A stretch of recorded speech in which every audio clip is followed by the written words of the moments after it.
ओम जय जय गो माता, मैया जय जय गौ माता। जो कोई तुमको जाया, जो कोई तुमको जाया, मेरे मन सुख पाता। ओम जय जय गौ माता, सुख समृद्धि प्रदायिनी, माँ की कृपा मिले, मैया माँ की कृपा मिले। जो गरीबों की सेवा, जो गरीबों की सेवा, पति देवी करे। ओम जय जय गौ माता।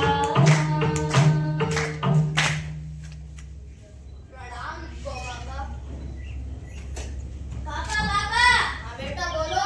फीस जमा करवा देना, मैं तो नहीं थी फीस के लिए। रुको बेटा, गौ माता का आशीर्वाद तो लेके जाओ। ठीक है पापा।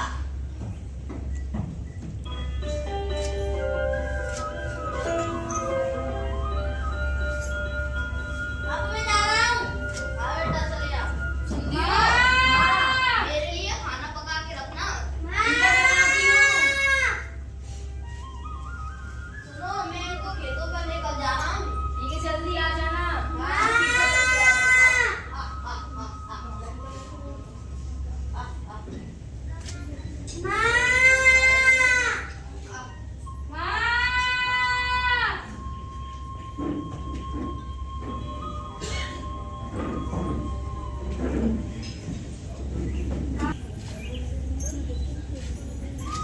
छोटी छोटी गैया, छोटे छोटे घाट, छोटा सा मेरा वतन पुकार।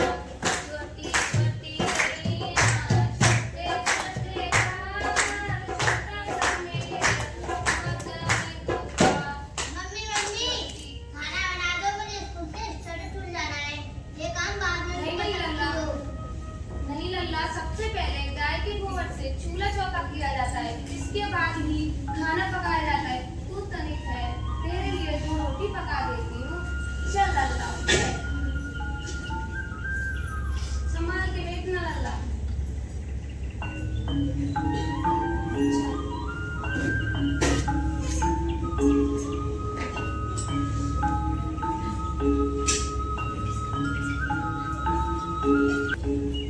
आज तो मुझे बहुत देर हो गई, अभी तक खाना बनाना है, ला देती हूँ।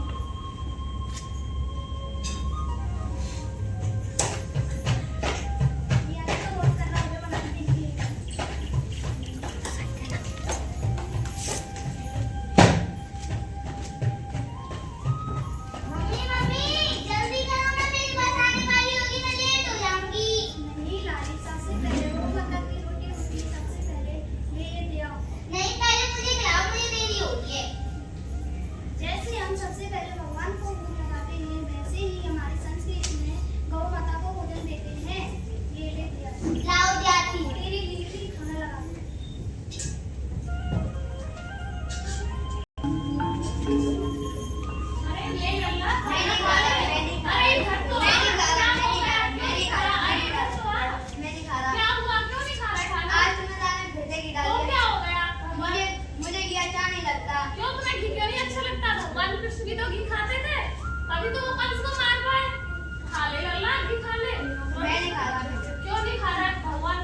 और पता है यहाँ हर साल लाखों श्रद्धालु परिक्रमा करने के लिए आते हैं। मैम यहाँ तो बहुत सारी गाय भी दिखाई दे रही है। हाँ केशव, ब्रजभूमि और गोवर्धन का गायों से बहुत गहरा संबंध है। भगवान श्री कृष्ण को गोपाल और गोविंद भी कहते थे क्योंकि उन्हें गायों से बहुत प्रेम था और वो पता है स्वयं उनकी सेवा करते थे। क्या मैम इसीलिए ब्रज में गायों का इतना सम्मान किया जाता है? हाँ शीतल, हमारी संस्कृति में गायों को केवल पशु नहीं बल्कि आस्था, प्रकृति और जीवन का प्रतीक माना गया है। मैम आपने वहाँ गाय में निकल लाने को भी कहा था। हाँ, और आपने कहा था कि सब अपना निबंध पढ़कर सुनाएंगे।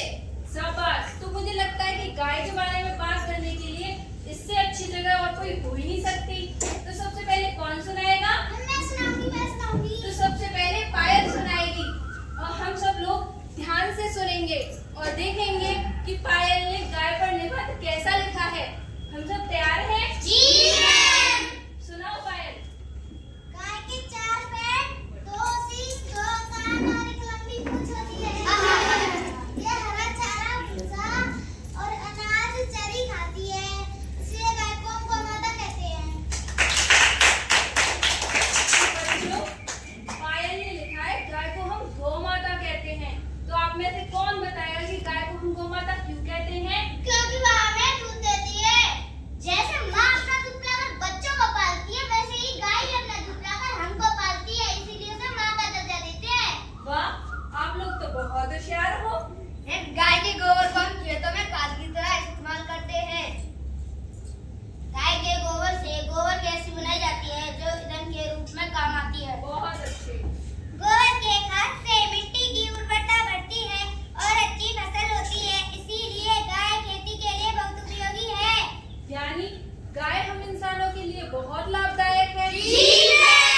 लेकिन इंसान गाय के लिए बहुत हानिकारक है। ये मैम क्या कह रही हैं? देखो बच्चों, मैं सभी इंसानों की बात नहीं कर रही, लेकिन ज्यादातर इंसान इन गायों की दुर्दशा के लिए जिम्मेदार है। कैसी दुर्दशा में? इस प्रश्न का उत्तर पाने के लिए आपको यही नहीं पूरा ब्रज घूमना पड़ेगा। तो चलिए आज हम किताबों से नहीं पूरा ब्रज घूमकर सीखेंगे। चलिए।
अरे बस ना सही दूध, इससे तो मेरी शादी नहीं बन पाएगी। अरे जोरदार भैया, थोड़े थोड़े दिन में दूध कम होता जा रहा है, ये तो आधा किलो भी नहीं है। अगर यहाँ दूध नहीं मिलेगा तो हमें कहीं और जाना पड़ेगा। अरे भाइयों, ऐसा लगता है गाय बीमार है। ऐसे ही कल कह दिया था। हाँ हाँ, यहाँ समय खराब करने से कोई फायदा नहीं। चलो चलो चलते हैं। चलो भाई, अरे सुनो, अरे माधव की माँ, माधव की माँ, क्या हो गया? चाय बना रही थी। ये देखना गाय ने कल से ही कम दूध दिया है। इतना सही दूध। सब तेरी वजह से हुआ है, मेरे सारे गाँव चले गए। नहीं मालिक, मेरा बछड़ा अभी बहुत भूखा है, उसे थोड़ा दूध तो पी लेने दीजिए। अरे मेरा नुकसान कराकर चिल्ला क्यों रही है?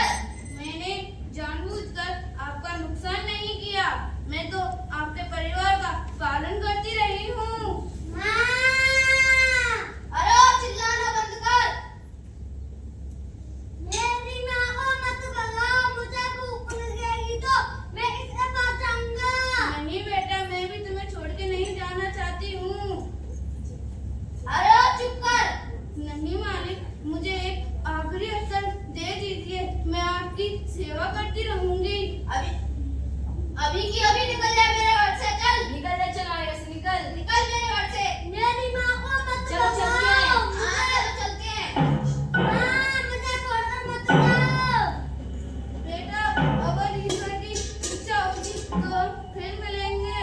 माँ, चल बेटा, माँ, चल बेटा, माँ। चल बेटा।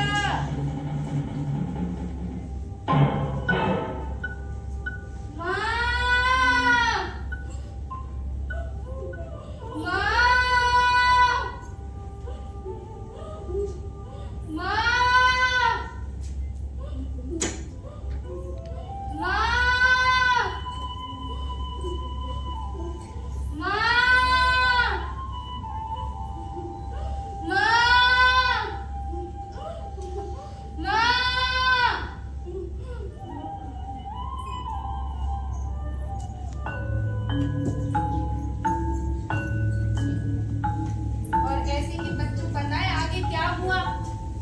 दुर्जन ने गाय को घर से बाहर निकाल दिया और वह दर-दर भटकने लगी। मैम, दुर्जन चाचा ने तो बहुत बुरा किया।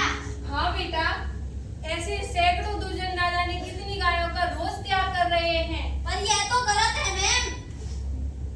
हाँ मैम, हमें तो गौ माता की पूजा करनी चाहिए। हाँ, पूजा तो सभी कर रहे हैं। क्या पूजा करना पर्याप्त है? गाय को केवल एक रोटी खिला देना काफी है? नहीं मैम, गाय के चारे पानी का इंतजाम करना, उन्हें आश्रय देना और उनकी देखभाल करना ही सच्ची गौ पूजा, सच्ची गौ भक्ति है। हाँ बेटा, तुम बिल्कुल सही कह रही हो। इसका मतलब मैम सब गौ भक्ति का दिखावा कर रहे हैं। ऐसा नहीं है बेटा, महाराजा दिलीप जैसे आज भी सच्चे गौ पूजक और सच्चे गौ भक्त आज भी हैं। महाराजा दिलीप, ये कौन है मैम? है नहीं थे। मतलब? त्रेता युग में एक प्रतापी राजा थे जिनका नाम था महाराजा दिलीप। एक दिन महाराजा दिलीप अपनी धर्म पत्नी महारानी सुदक्षिणा के साथ अपने कुलगुरु वशिष्ठ जी के पास पहुंचे। आओ आगे देखते हैं।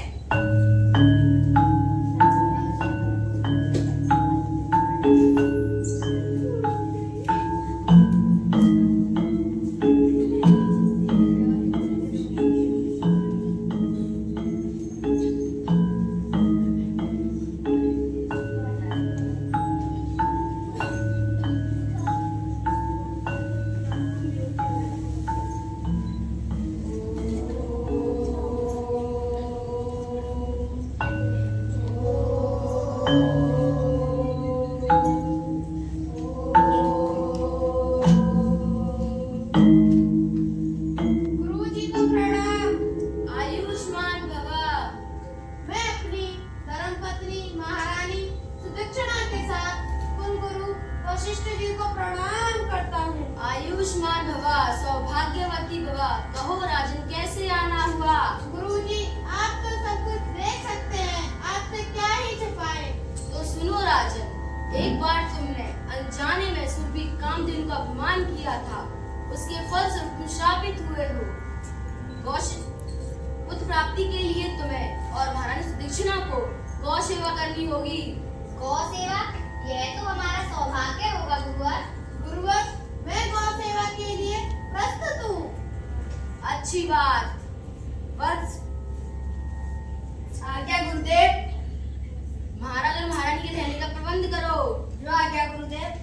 आप दोनों आज से अपनी साधना में लग जाइए। जी गुरुदेव। वत्स, जो आज्ञा गुरुदेव। आज से देवी नंदिनी की सेवा महारानी सुदक्षिणा और महाराज दिलीप करेंगे। अतः इन्हें गौशाला ले जाइए और देवी नंदिनी के दर्शन करवा दीजिए। जो आज्ञा गुरुदेव। चलो। वत्स, आप सभी मेरे साथ चलिए। जो आज्ञा गुरुदेव।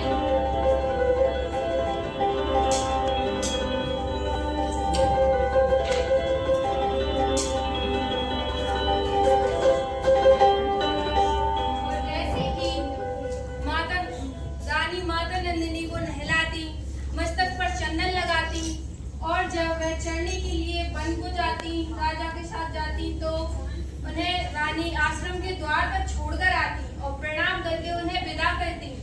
जब राजा वन में नंदिनी को चराने के लिए ले जाते तो परछाई की तरह उनके साथ रह के उनकी रक्षा करते और ऐसे 21 दिनों तक राजा और रानी ने माता नंदिनी की सेवा की। आगे क्या हुआ मैम? आगे परीक्षा। परीक्षा? हाँ बेटा, 22वां दिन परीक्षा का था। आइए आगे देखते हैं।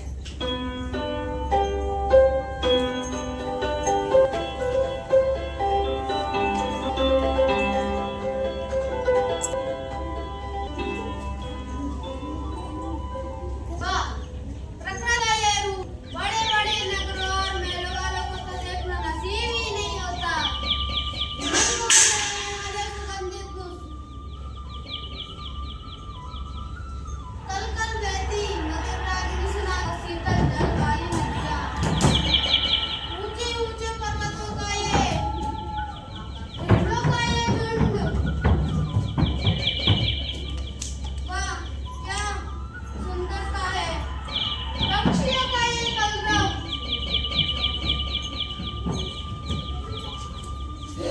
अरे शेर की आवाज। ये तो माता नंदिनी की करुण पुकार है। अभी आया मामे।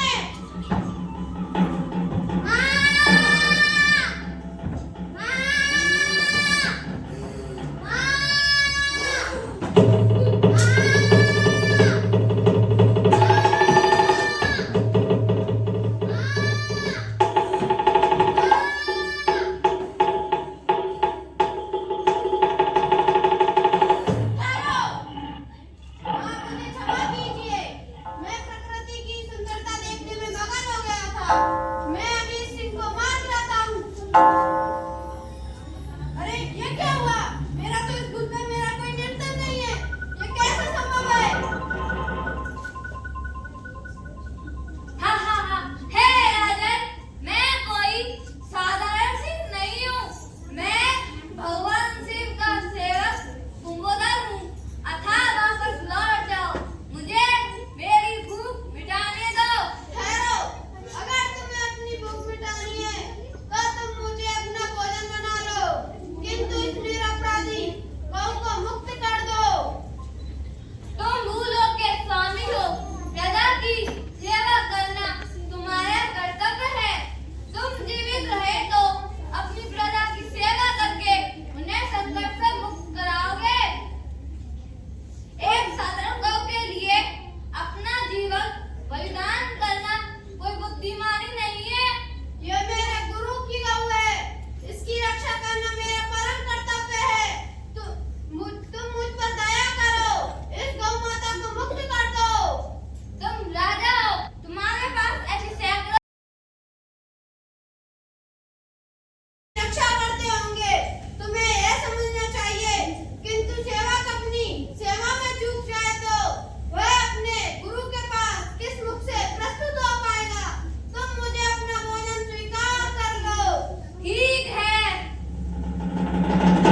तो वरदान मिल गया।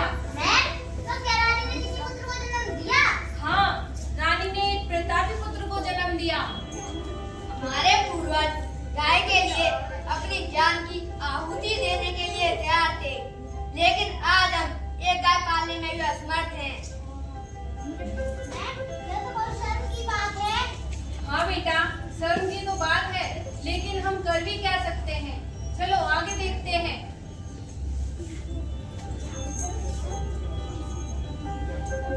माँ, ये तो तुझे चाचा की गाय है। चलो बाहर चलकर देखते हैं। हाँ, चलो। इतना तो प्लास्टिक खा लिया।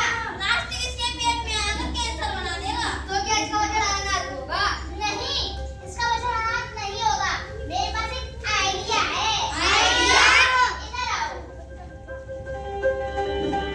ये सब हमारे दिमाग में है। तो ये काम हम आज रात्रि से ही शुरू करेंगे। क्या तुम लोग तैयार हो? हम तैयार हैं। तो चलो। चलो।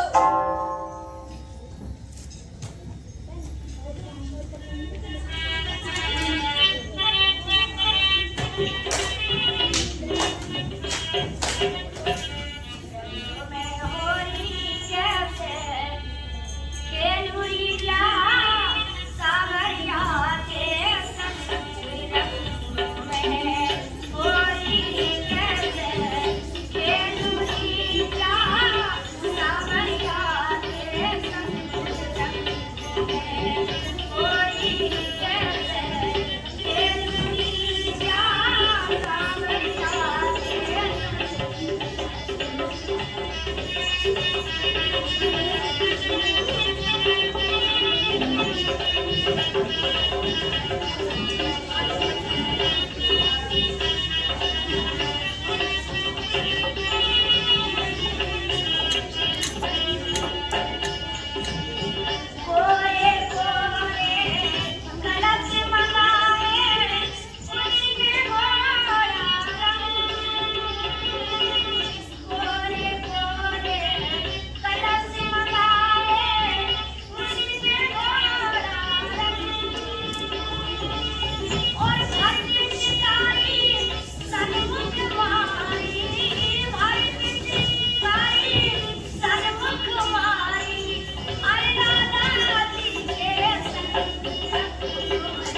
जबरदस्ती नहीं।